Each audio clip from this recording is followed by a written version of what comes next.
ಬಿಜೆಪಿಯಿಂದ ಬಸನಗೌಡ ಪಾಟೀಲ್ ಯತ್ನಾಳ್ ಉಚ್ಚಾಟನೆ ಹಿನ್ನೆಲೆ ಉಚ್ಚಾಟನೆಯನ್ನು ಖಂಡಿಸಿ ಹಿಂದೂ ಪರ ಸಂಘಟನೆಗಳು ಪ್ರತಿಭಟನೆಯನ್ನು ಮಾಡಿದ್ದಾವೆ. ಪಂಚಮಸಾಲಿ ಸಮುದಾಯದ ಜನರಿಂದಲೂ ಕೂಡ ಹೋರಾಟ ಆಗಿದೆ.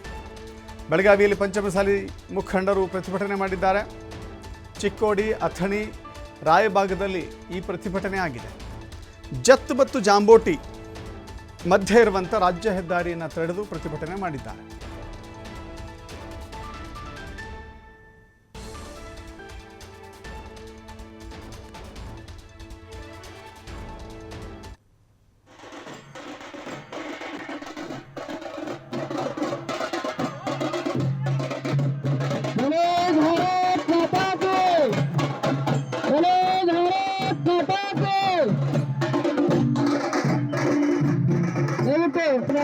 ತಾವೆಲ್ಲರೂ ಕೂಡ ಪಾದಯಾತ್ರೆಯ ಮೂಲಕ ಬರಬೇಕಂತ ಅನಿಸ್ತದೆ.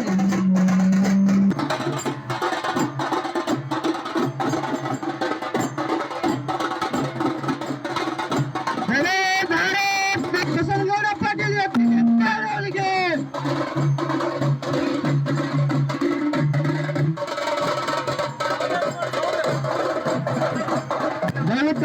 ದಯವಿಟ್ಟು ತಾವೆಲ್ಲ ಎರಡು ಲೈನ್ದಲ್ಲಿ ಸಾಕಬೇಕು. ಬಸನಗೌಡ ಪಾಟೀಲ್ ಯತ್ನಾಳ್ ಅವರ ಉಚ್ಚಾಟನೆಯನ್ನು ಖಂಡಿಸಿ ಪ್ರತಿಭಟನೆ ಆಗಿದೆ. ಒಂದು ಕಡೆ ಹಿಂದೂ ಪರ ಸಂಘಟನೆಗಳು ಕೂಡ, ಯಾಕಂತ ಹೇಳಿದ್ರೆ ಬಸನಗೌಡ ಪಾಟೀಲ್ ಯತ್ನಾಳ್ ಹಿಂದುತ್ವದ ಪ್ರಖರವಾದಂಥ ಮಾತುಗಳನ್ನು ಆಡ್ತಾ ಇದ್ರು. ಹಿಂದುತ್ವದ ಪರವಾದಂಥ ಸಿದ್ಧಾಂತವನ್ನು ರೂಢಿಸಿಕೊಂಡಿದ್ದರು.